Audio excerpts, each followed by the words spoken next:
Hello दोस्तों, आप सभी का स्वागत है आपके अपने YouTube channel Ajit sir POM पर।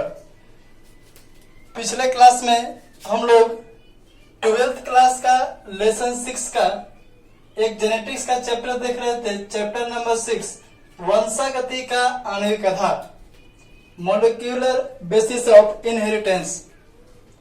इस चैप्टर के बारे में हमने काफी कुछ अध्ययन किया था और इस चैप्टर के बारे में बहुत ही बारीकी से समझा था। आज उसी टॉपिक को हम आगे कंटिन्यू करते हैं। कंटिन्यू करने से पहले आपको कुछ बातें बता दें कि पिछले क्लास में हम कुछ इस लेसन के बारे में बताए थे। जो स्टूडेंट नहीं देखे हैं वो प्रीवियस वीडियो ही आपके YouTube channel Ajit sir POM पर उपलब्ध है, देख लीजिएगा और उसके बाद यह वीडियो देखिएगा। चलिए इस चैप्टर को आगे हम कंटिन्यू करते हैं। इस चैप्टर को कंटिन्यू करने से पहले बता दें कि कुछ वर्ड इसमें ऐसे हैं जिस वर्ड के बारे में हम पिछले क्लास में चर्चा कर चुके हैं। जैसे यहाँ पर एक वर्ड आया है आपका न्यूक्लियोटाइड। अगर प्रीवियस वीडियो देखे होंगे तो आप लोगों को पता होगा किसके बारे में हम बताए थे। न्यूक्लियोटाइड, न्यूक्लियोसाइड क्या है, यह दोनों के बारे में बता दिए थे। आपने प्रीवियस वीडियो में ही देखे होंगे कि डीएनए और आरएनए के बारे में थोड़ा सा सिर्फ चर्चा किए थे। डीएनए आरएनए दो प्रकार का होता है, ठीक है। अब समझिए, डीएनए में हम बताए थे एक डीऑक्सीराइबोज होता है और आरएनए में बताए थे सिर्फ राइबोज होता है। और डीऑक्सीराइबोज क्या है और राइबोज क्या है उसके बारे में समझते हैं। क्योंकि प्रीवियस वीडियो में हम बताए थे कि डीएनए के स्ट्रक्चर के बारे में आप तभी समझ सकते हैं जब आप न्यूक्लियोसाइड एंड न्यूक्लियोटाइड को बहुत ही बारीकी से समझ चुके होंगे। चलिए उसी को हम लोग आगे कंटिन्यू करते हैं। यहाँ पर आपको जो बोला गया है कि स्ट्रक्चर ऑफ डीएनए, एक डीएनए की क्या क्या खासियत होती है, उसमें क्या क्या संरचना होती है, उसके बारे में स्टडी करते हैं हम लोग। समझिएगा, सबसे पहला जो आपको कहा जाता है कि डीएनए दो पॉलीन्यूक्लियोटाइड श्रृंखला से मिलकर बना होता है। आप थोड़ा सा एक स्टडी कर सकते हैं। देखिए यहाँ पे फिगर के बारे में,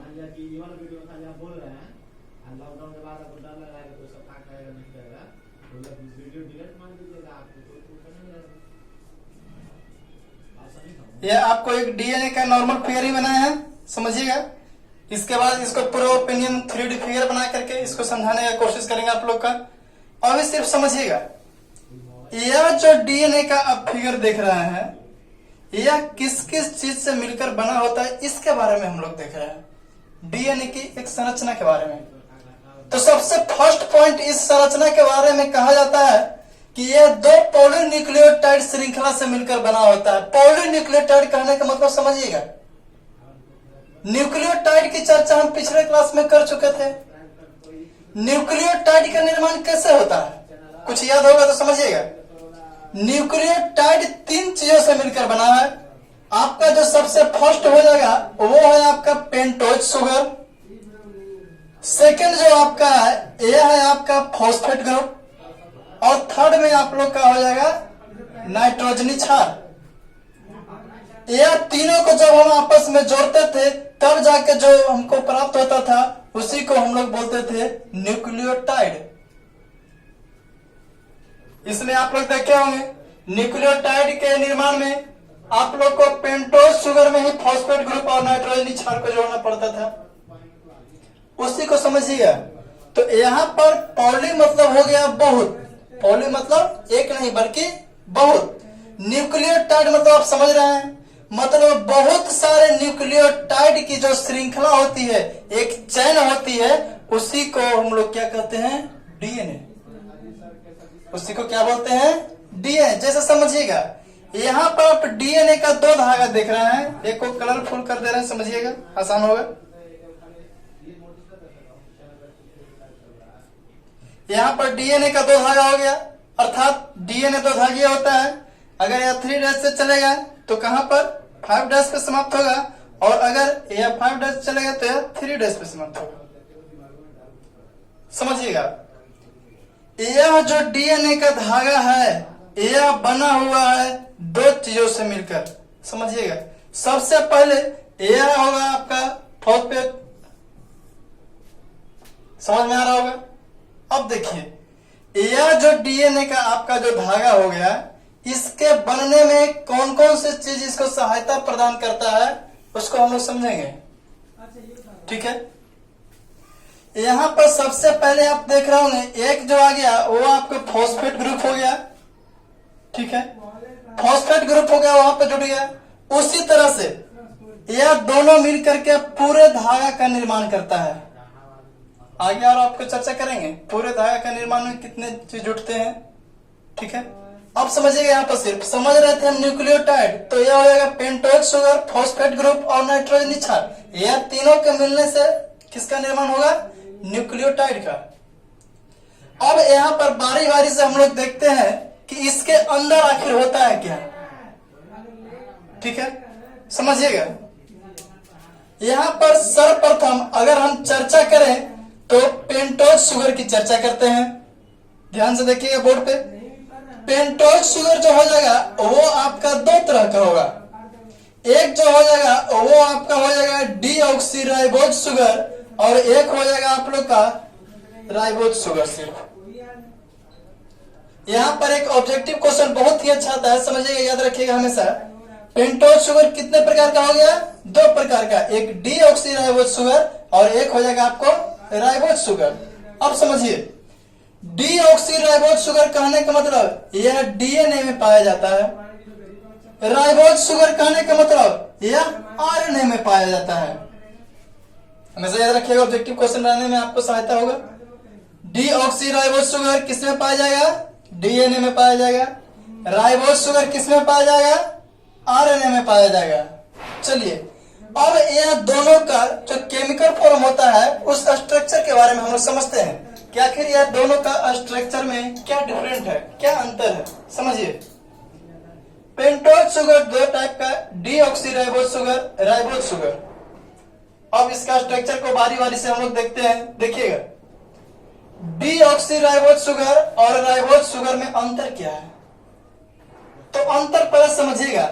आपका जो होगा वह पेंटोज मतलब 5 कार्बन के समूह, तो 5 कार्बन को पहले हम राइबोज शुगर में डिनोट करते हैं। तो 1 कार्बन, यहाँ पर 2 कार्बन, यहाँ पर आपका 3 कार्बन हो गया, और यहाँ पर आपका 4 कार्बन, और यहाँ पर आपका 5 कार्बन हो गया। 5 कार्बन के इस समूह को हम लोग पेंटोज कहते हैं। चूंकि यह पेंटोज का टाइप है राइबोज शुगर, तो इसका तो कुछ अलग खासियत होगा, समझिएगा इसको। यहाँ पर 2 नंबर कार्बन पर आप हाइड्रोक्सिल ग्रुप दिख रहा है, यहाँ 3 नंबर कार्बन पर आप हाइड्रोक्सिल ग्रुप दिख रहे हैं। बहुत अच्छा। यह 3 नंबर और 2 नंबर यह दोनों पर हाइड्रोक्सिल ग्रुप है, इसलिए यह राइबोज शुगर हुआ। तो अब आपको अंतर उसमें अपने आप समझ में आ गया होगा। फिर से समझिए, आप राइबोज शुगर के स्ट्रक्चर में देख रहे हैं कि 2 नंबर कार्बन और 3 नंबर कार्बन पर हाइड्रोक्सिल ग्रुप है। तो उसी प्रकार डीऑक्सीराइबोज शुगर में 2 नंबर कार्बन और 3 नंबर कार्बन पर आपको अंतर पता चल रहा होगा, समझिएगा। 2 नंबर कार्बन पर यहाँ H बॉन्ड है, जबकि 3 नंबर कार्बन पर हाइड्रोक्सिल है, 2 नंबर कार्बन पर हाइड्रोक्सिल नहीं है। यही इस दोनों में अंतर हो जाता है। कोई स्टूडेंट को पता नहीं चलता क्या कि राइबोज और डीऑक्सीराइबोज में अंतर क्या है।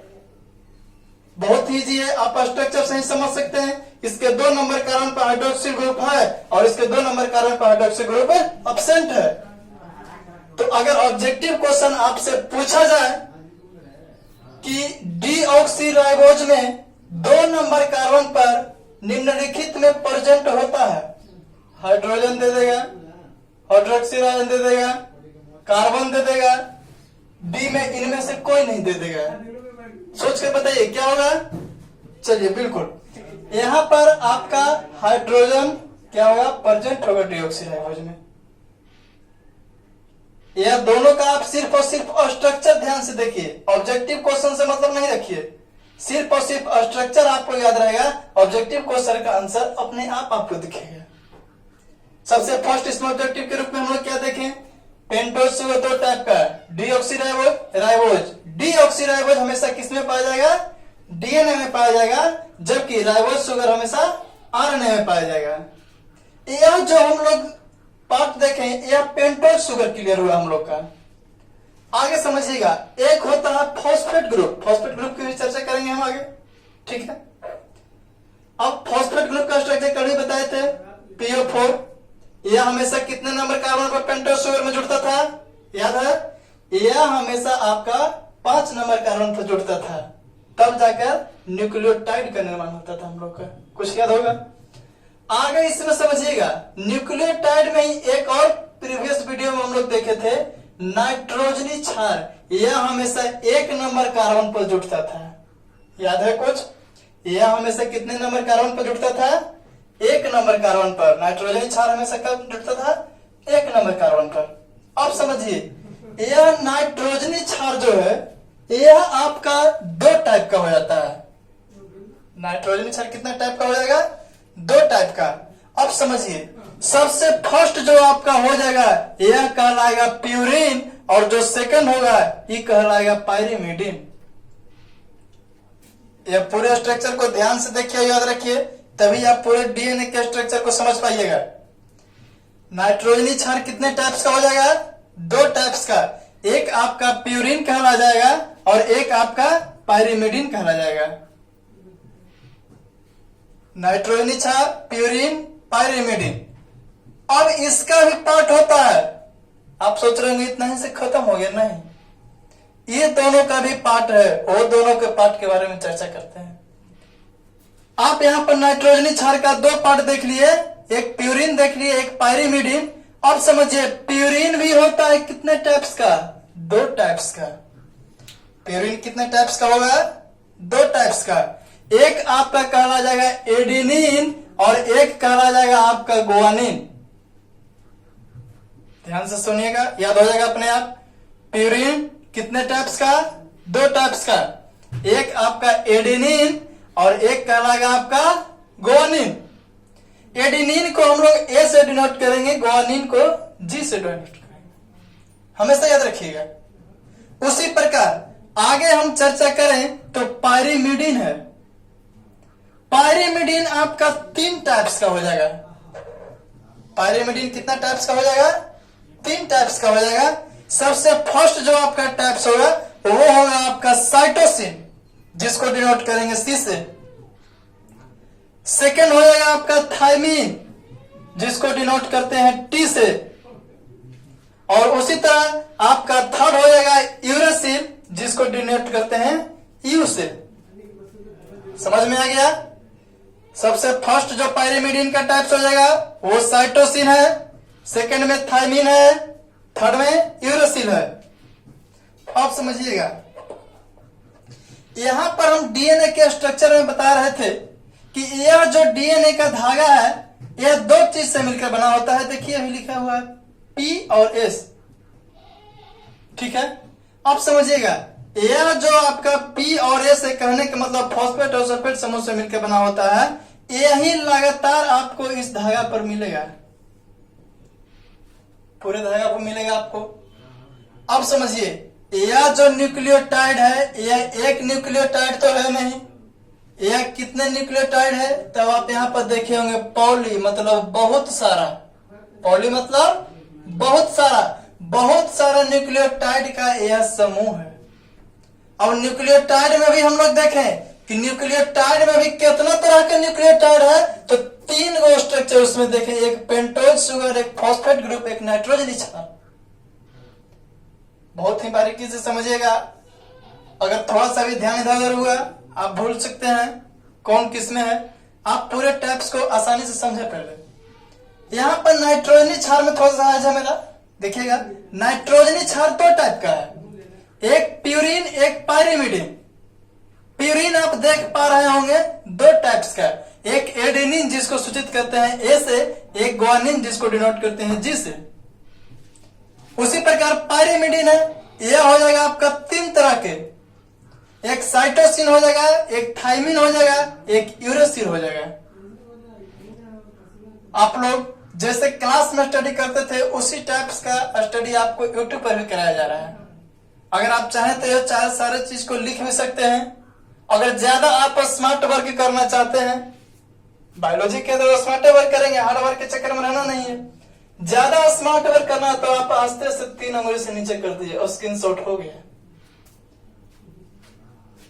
अभी कुछ कुछ जगह पे हम रफ किए तो आपको दिक्कत होगी, कुछ सेकंड पहले जाइएगा। अब अभी नहीं, वीडियो के बाद नहीं करना है, पहले जाकर के स्क्रीनशॉट कर लीजिएगा, टोटल आपका मिल जाएगा। लिखने की कोई जरूरत नहीं है, ठीक है। तो यहाँ पर आप देख लिए पायरिमिडीन का 3 टाइप, साइटोसिन, थायमिन, यूरेसिल हो गया। अब समझिए, अब यहाँ पर एक और सबसे महत्वपूर्ण बात आती है, उस बात को हम लोग समझते हैं, ठीक है।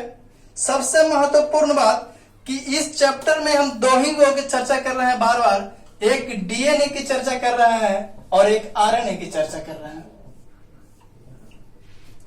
डीएनए में हम लोग को बताए थे अभी क्या पाया जाता है, डीऑक्सीराइबोज शुगर। आरएनए में क्या पाया जाएगा, राइबोज शुगर। दोनों का स्ट्रक्चर बारी बारी से हम लोग देख लिए थे।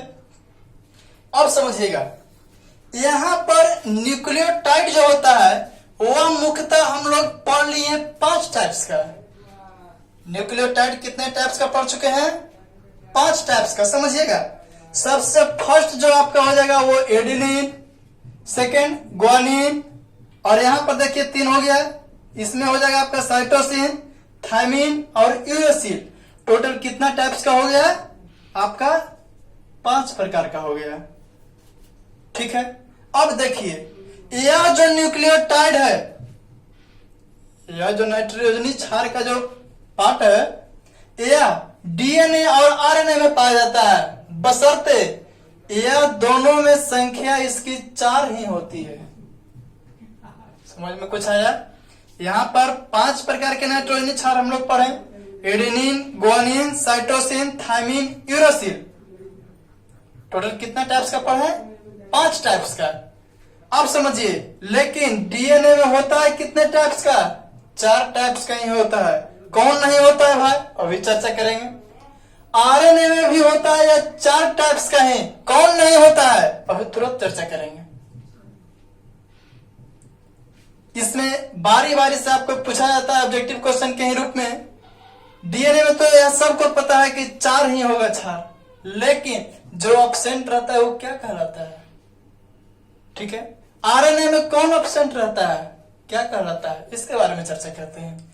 तब देखिएगा, आपको डीएनए के बारे में जो कहा जाता है कि डीएनए में आपका यूरेसिल, डीएनए में आपका यूरेसिल नहीं पाया जाता है, जबकि यूरेसिल के जगह पर आपका थायमिन पाया जाता है।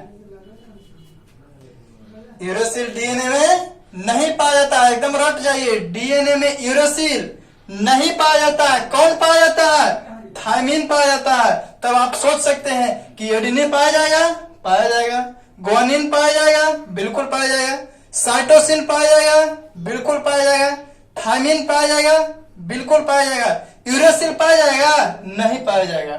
4 ही टाइप्स का फर्क। उसी प्रकार आगे बढ़ते हैं तो आरएनए में भी 4 ही में पाया जाएगा। कौन कौन पाया जाएगा, एडेनिन पाया जाएगा, ग्वानिन पाया जाएगा, साइटोसिन पाया जाएगा, थायमिन पाया जाएगा, यूरेसिल पाया जाएगा, बिल्कुल यूरेसिल इसमें पाया जाएगा। बल्कि इसमें कौन एब्सेंट रहेगा, थायमिन एब्सेंट रहेगा। आप जैसे हम बोलते गए, आप भी गलती कर दिए, हम यहाँ लगातार कहेंगे कि थायमिन पाया जाएगा तो कि हाँ पाया जाएगा। ये तो बचपन में आप लोग खेलते थे वही खेल हो गया कि कौआ उड़ तो हाँ सर, मैना उड़ तो हाँ सर, हाथी उड़ तो कि उड़ सर। वो बातें नहीं करना है। अगर आप वीडियो देख रहे हैं तो बहुत ही बारीकी से देखिए, ठीक है। अब समझिए, हम यहाँ पर बोले एडेनिन तो होगा सर, ग्वानिन तो होगा सर, साइटोसिन तो होगा सर, थायमिन तो नहीं होगा सर। आरएनए में थायमिन नहीं होगा। ये ना कि कौवा उड़ा हाथी उड़ दोनों कर देना है, समझिए आगे। यहाँ पर हम लोग देखें क्या कि डीएनए में भी 4 ही वो क्षार होगा, बल्कि यूरेसिल इसमें नहीं पाया जाएगा, थायमिन इसमें पाया जाएगा, ठीक है। उसी प्रकार आरएनए में भी 4 ही वो पाया जाएगा, यूरोसिल आपको पाया जाएगा, थायमिन आपको नहीं पाया जाएगा। यह आपको बहुत ही छोटा पॉइंट लग रहा होगा, लेकिन यह ऑब्जेक्टिव क्वेश्चन में आता है। कई सारे कॉम्पिटिटिव एग्जाम के लेवल में भी एक क्वेश्चन पूछा जा चुका है कि डीएनए में निम्नलिखित में कौन पाया जाता है। दे देगा चारों ऑप्शन, एडेनिन, गुआनिन, साइटोसिन, इनमें से सभी, तो हो जाएगा सभी। अगर उसी टाइप्स का आपको कह दिया जाए कि डीएनए में कौन नहीं पाया जाता है, तब उस स्थिति में हो जाएगा आपका आंसर यूरेसिल। कौन नहीं पाया जाता है तो यूरेसिल। अब कौन पाया जाता है तो थायमिन हो जाएगा, एडेनिन हो जाएगा, गुआनिन हो जाएगा, साइटोसिन हो जाएगा। आरएनए में कौन नहीं पाया जाता है, पहले ही हम काट के रखे हुए हैं। कौन नहीं पाया जाता है, थायमिन नहीं पाया जाता है। कौन पाया जाता है, यूरेसिल पाया जाता है।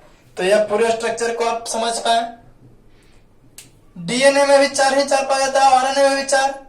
डीएनए किसमें पाया जाता है, तो यहां हम लोग देख चुके थे डीऑक्सीराइबोज शुगर में। राइबोज शुगर में कौन पाया जाता है, तो आरएनए पाया जाता है। ठीक है, इसी तरह से कल हम प्रीवियस क्लास में इसका स्ट्रक्चर भी लिखे थे। DNA deoxyribose nucleic acid. Deoxy कहां लगा पता चला, क्योंकि ये डीऑक्सीराइबोज में पाया जाता है। आरएनए में हम लोग स्ट्रक्चर में देखे थे ribose nucleic acid, ribose nucleic acid. Ribose क्यों लगा पता चला, राइबोज शुगर में ही पाया जाता है। डीऑक्सीराइबोज शुगर और राइबोज शुगर में अंतर क्या है, ये भी समझ में आया होगा। इसके 2 नंबर कार्बन पर हाइड्रोक्सी ग्रुप होता है, 3 नंबर पर हाइड्रोक्सी ग्रुप होता है। इसके 2 नंबर पर हाइड्रोक्सी ग्रुप एब्सेंट रहता है और इसके 3 नंबर पर हाइड्रोक्सी ग्रुप होता है। यही दोनों में अंतर है। इसके दोनों पर 2 नंबर और 3 नंबर पर हाइड्रोक्सिल ग्रुप होगा और इसके सिर्फ और सिर्फ 2 नंबर कार्बन पर एब्सेंट रहेगा। यह हो जाएगा डीऑक्सीराइबोज। ठीक है, जैसे आप लोग समझ रहे होंगे, यह मान के चलिए राइबोज शुगर, तो यह पूरा एकदम पूर्ण है, इसमें कोई एब नहीं है, कोई डी नहीं लगा हुआ है। जैसे आप कहते होंगे यह भी पूर्ण है, लेकिन इसमें थोड़ा सा डिमेरिट है। क्या डिमेरिट है, तो 2 नंबर कार्बन पर हाइड्रोक्सिल ग्रुप नहीं है, तो कहला जाएगा डीऑक्सीराइबोज शुगर। और डीऑक्सीराइबोज शुगर किसमें पाया जाता है, तो डीएनए में। राइबोज शुगर तो आरएनए में। यहाँ पर टोटल 5 तरह के हम लोग पाए नाइट्रोजन क्षार, लेकिन पाया जाता है 4 ही तरह के। कौन कौन, तब बात करेगा डीएनए की, तो ये तो हम लोग जानते हैं कि एडेनिन, गुआनिन, साइटोसिन तक के होगा। 3 को एकदम याद रखना है, एडेनिन, गुआनिन, साइटोसिन होगा। थायमिन, यूरेसिल में कौन होगा कौन नहीं होगा, तो जैसे ही नाम सुनेंगे डीएनए मतलब यूरेसिल की मारो गोली, यूरेसिल नहीं होगा। कौन होगा, तो थायमिन होगा। उसी तरह चर्चा होगा आरएनए के, तो आरएनए में कौन कौन पाया जाएगा, तो एडेनिन पाया जाएगा, बिल्कुल पाया जाएगा। गुआनिन भी पाया जाएगा, बिल्कुल पाया जाएगा। साइटोसिन पाया जाएगा, बिल्कुल पाया जाएगा। बात यहाँ पर हमको अटक जाती है आके कि थायमिन और यूरेसिल में ये दोनों में कौन पाया जाएगा। हम लोग पहले ही देख चुके हैं कि डीएनए में यूरेसिल नहीं पाया जाता था, मतलब आरएनए में यूरेसिल पाया जाएगा। डीएनए में थायमिन पाया जाता था, मतलब आरएनए में थायमिन नहीं पाया जाएगा। थ्योरी कंसेप्ट के साथ साथ ऑब्जेक्टिव क्वेश्चन कैसे क्लियर होता है समझ में आ रहा होगा। ठीक है, अब देखिए, अब इतना चीज अगर आप समझ चुके हैं, तब आपको अब डीएनए की स्ट्रक्चर ओरिजिनल जो होता है ये डुप्लीकेट था। स्ट्रक्चर ऑफ डीएनए यह सिर्फ देखने के लिए था कि डीएनए की संरचना, ये डीएनए की संरचना थोड़ी हुआ। एक डीएनए की जो ये स्ट्रक्चर होता है उसके बारे में हम लोग चर्चा करेंगे धीरे धीरे। यहाँ पर सिर्फ एक लाइन हम पढ़े स्ट्रक्चर में कि डीएनए 2 पॉलीन्यूक्लियोटाइड श्रृंखला से मिलकर बना होता है। अब बताइए, आपको बताइए नहीं करते कि न्यूक्लियोटाइड में कौन कौन से पार्ट होता है। पॉली मतलब क्या होता है, जब पॉलीन्यूक्लियोटाइड का आप अर्थ ही नहीं समझ पाइएगा तो आप डीएनए के संरचना को कैसे पहचान पाइएगा, कभी नहीं समझ पाइएगा। तो सबसे पहले पॉलीन्यूक्लियोटाइड का हम लोग पार्ट वाइज पार्ट देख चुके हैं। सारे पार्ट को आप आसानी से याद कीजिएगा, तब आपका डीएनए का स्ट्रक्चर समझ में आएगा। अब देखिए, डीएनए के स्ट्रक्चर समझने के लिए कोई नया नहीं है कि हम आविष्कार करते हैं कि डीएनए का स्ट्रक्चर आइए समझते हैं। हम लोगों से बहुत साल पहले 1953 ईस्वी में एक वैज्ञानिक आए थे, 2 वैज्ञानिक थे, एक वाटसन थे और एक क्रिक थे। 1953 ईस्वी में दो वैज्ञानिक आए, एक वाटसन आए और एक क्रिक आए। यह दोनों वैज्ञानिक के द्वारा डीएनए के बारे में कुछ मॉडल दिया गया था, कुछ आधार दिया गया था, जिसे हम लोग कहते थे DNA double helix model. DNA double helix model किसके द्वारा दिया गया था? वाटसन और क्रिक के द्वारा। कितना ईस्वी में? 1953 ईस्वी में। वाटसन और क्रिक के द्वारा 1953 ईस्वी में जो डीएनए डबल हेलिक्स मॉडल दिया गया था, उसके अनुसार कुछ बातें बतलाई गई थी। वह टोटल बात को हम लोग आगे के वीडियो में बहुत ही बारीकी से समझेंगे। आज के आपका HW ग्रुप में यही रह जाएगा। टोटल पार्ट को आप आसानी से याद कीजिए कि नाइट्रोजनी क्षार कितना प्रकार का होगा, प्यूरिन पायरिमिडीन कितना टाइप्स का होगा, पेंटोज शुगर कितना तरह का होगा, इसका केमिकल स्ट्रक्चर कैसा होगा, कौन प्रेजेंट रहेगा, कौन एब्सेंट रहेगा, यह सारे चीज के बारे में आप आगे के क्लास में याद करके आइएगा। आज तक के इतना ही, वीडियो को स्टॉप करते हैं। आप इस चैनल को लाइक सब्सक्राइब अवश्य कर दें ताकि हम लोग नेक्स्ट वीडियो बनाने के लिए उत्सुक हो। आपका हर एक लाइक कमेंट ही हमको नेक्स्ट वीडियो बनाने के लिए प्रेरित करता है। ठीक है, तो आज के लिए इतना ही। थैंक्स।